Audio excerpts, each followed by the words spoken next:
கர்த்தருடைய நாமத்தினாலே வருகிறவர் என்பதனுடைய அர்த்தம் என்ன? கர்த்தருடைய நாமத்தினாலே வருகிறவர். இப்போ எந்த ஒரு ஊழியக்காரன் எடுத்தாலும் அந்த நாட்கள்லையும் சரி, இந்த நாட்கள்லையும் சரி, அந்த நாட்கள்லையும் தீர்க்கதரிசி வந்தால் கர்த்தர் என்ன அனுப்புனாங்க, நான் கர்த்தருடைய நாமத்தினால வந்திருக்கிறேன் அப்படி தான் சொல்ல போகிறார். இன்றைக்கும் ஊழியக்காரர்கள் என்ன தான் சொல்லுவாங்க, நான் கர்த்தருடைய நாமத்தினால வந்திருக்கிறேன் அப்படின்னா சென்ட் பை காட்னு அர்த்தம்.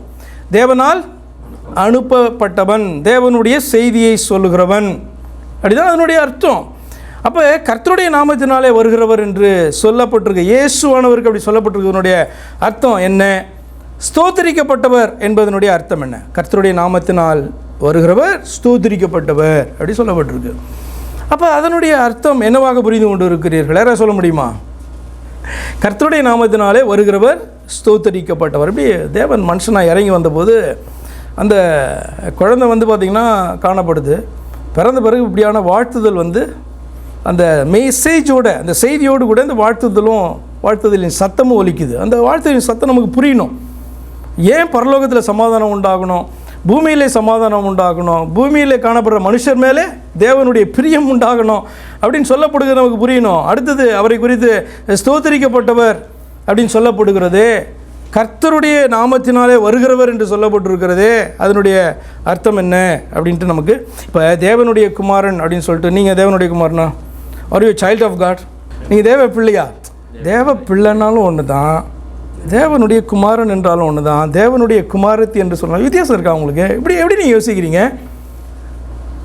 பயப்படாதீங்க, நீங்கள் ஒன்றும் இயேசு கிறிஸ்து நான் உங்களை சொல்லலை. அப்போ தேவனுடைய குமாரன், தேவனுடைய குமாரத்தி, தேவனுடைய புத்திரன் அல்லது தேவனுடைய பிள்ளை எல்லாம் ஒரே அர்த்தம் தான் குறிக்குது. என்ன குறிக்குதுன்னா சைல்டு ஆஃப் காட், அல்லது நிறைய பேர் இருந்தோன்னா சில்ட்ரன் ஆஃப் காட். அப்போ இயேசு கிறிஸ்துவை தேவனுடைய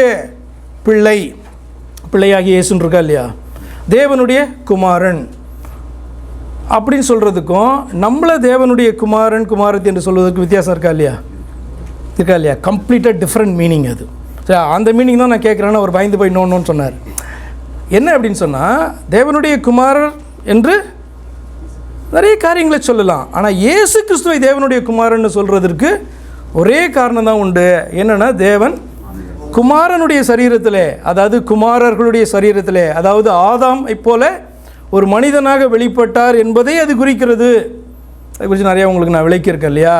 அதே போல் கர்த்தருடைய நாமத்தினாலே நான் வந்திருக்கிறேன்னு நம்ம சொல்கிறதுக்கும், கர்த்தருடைய நாமத்தினாலே வருகிறவர் ஸ்தோத்தரிக்கப்பட்டவர் என்று சொல்வதற்கும் நிறைய வித்தியாசம் காணப்படுது. இது ஸ்பெசிஃபிக்காக ஒருவரை குறிக்கிறது.